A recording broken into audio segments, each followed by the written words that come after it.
एक समय की बात है। भगवान गौतम बुद्ध अपने शिष्यों के साथ बैठे हुए थे और उन्हें उपदेश दे रहे थे। तब उन्होंने अपने शिष्यों से कहा, क्रोध इंसान का सबसे बड़ा दुश्मन है, लेकिन दूसरों को भी हानि पहुंचाता है।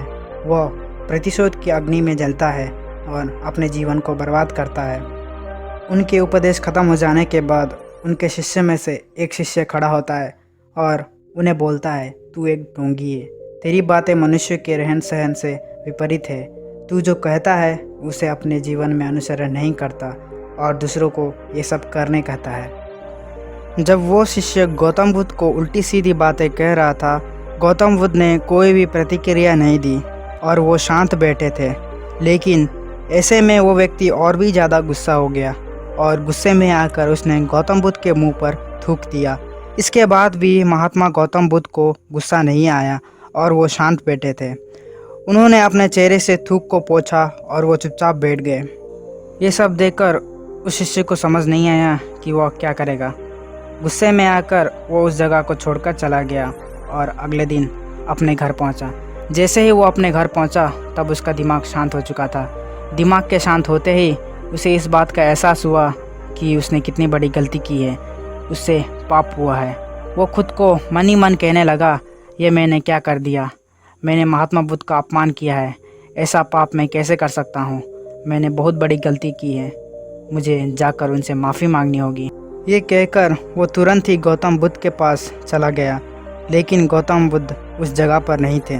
ऐसे में वो शिष्य जगह जगह भटक कर उन्हें खोजने लगा। जैसे ही उसे गौतम बुद्ध मिले तो वो उनके पैर पर गिर गया और उनसे कहने लगा, मुझे माफ़ कर दीजिए, मुझसे गलती हुई है, मैंने आपका अपमान किया है, मैंने ये बहुत बड़ा पाप किया है। ये सब देखकर गौतम बुद्ध ने उससे कहा, शांत हो जाओ, क्या बात है, मुझे बताओ तुम कौन हो। गौतम बुद्ध के ये पूछने पर वो शिष्य चौंक गया।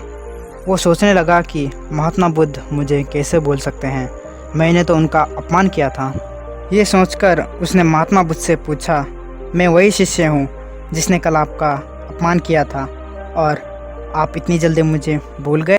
हमें कल की बातों को कल पर ही छोड़ देना चाहिए। वो अच्छे हो या बुरे, उसके बारे में बार बार नहीं सोचना चाहिए। मैं बीती हुई बातों को पीछे छोड़कर आगे चलता हूँ और ऐसा ही हम सबको भी करना चाहिए। महात्मा बुद्ध ने उस शिष्य से कहा। इस कहानी से हमें ये सीख मिलती है कि क्रोध करना इंसान के लिए सबसे खतरनाक है। ये मनुष्य का सबसे बड़ा दुश्मन है जो उसे बर्बाद कर सकता है। इसलिए मनुष्य को कभी क्रोध नहीं करना चाहिए। इस कहानी से ये भी सीख मिलती है कि बीती हुई बातों को हमें भूलकर आगे बढ़ना चाहिए। अगर कोई मनुष्य अपनी बीती हुई बातों पर ज़्यादा ध्यान देता है तो उसका ध्यान पूरी तरह से भूतकाल में ही लगा रहता है और वो इंसान कभी भी आगे बढ़ने की ओर विचार नहीं कर पाता। इसलिए हमेशा पुरानी बातों को छोड़कर आगे बढ़ने की सोचना चाहिए।